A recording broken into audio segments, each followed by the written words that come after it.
Hello guys, welcome back to another video. In this video I will discuss about if you are facing this problem, this Apple ID is not active. Guys, if you are trying to sign in or sign out your Apple ID on your iOS devices, you are facing this problem, this ID is not active. So keep watching my video.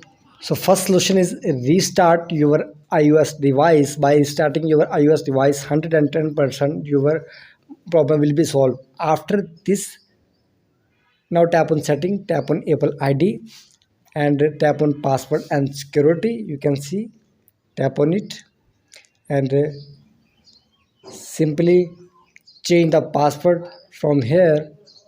After changing the password, your problem will be solved.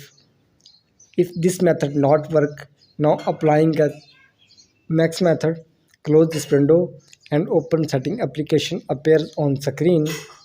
Tap on it and scroll down and simply tap on general, tap on software update. If pending your software update or install, first update or download your software update.